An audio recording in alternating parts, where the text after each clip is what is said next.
กลับมาติดตามทันข่าวเตือนภัยกับทีซีเอ็นกันครับ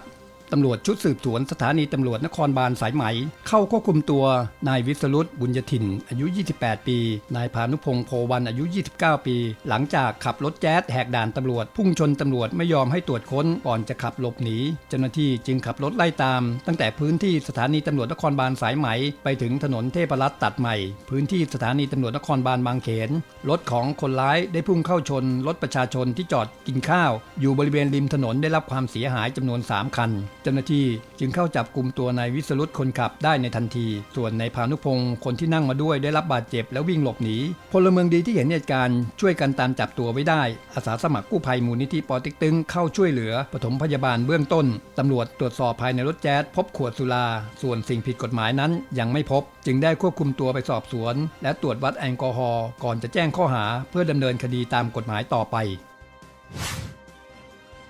นายศิริศักดิ์เบาแก้วนายกองค์การบริหารส่วนตำบลบ้านม่วงอำเภอสังคมจังหวัดหนองคายได้ร่วมกับเจ้าหน้าที่ป้องกันและบรรเทาสาธารณภัยและทหารกองกำลังรักษาความสงบเรียบร้อยประจำจังหวัดหนองคายออกสำรวจความเสียหายบ้านเรือนประชาชนที่ได้รับผลกระทบจากพายุฤดูร้อนที่เกิดขึ้นเบื้องต้นพบว่ามีบ้านเรือนประชาชนหมู่2หมู่3หมู่6และหมู่7ตำบลบ้านม่วงอำเภอสังคมจำนวน30หลังคาเรือนได้รับความเสียหายซึ่งส่วนใหญ่สังกะสีมุงหลังคาพัดปลิวหลุดหายไปทั้งแผงบางหลังก็เสียหายบางส่วนประชาชนได้รับความเดือดร้อนประมาณ100คนไม่มีใครได้รับบาดเจ็บประเมินความเสียหายประมาณ 100,000 บาทนอกจากนี้ยังพบว่าต้นไม้ขนาดใหญ่หลายต้นถูกแรงลมพัดจนล้มหักโค่นหลายต้นโดยได้เร่งให้ความช่วยเหลือซ่อมแซมบ้านเรือนประชาชนแล้ว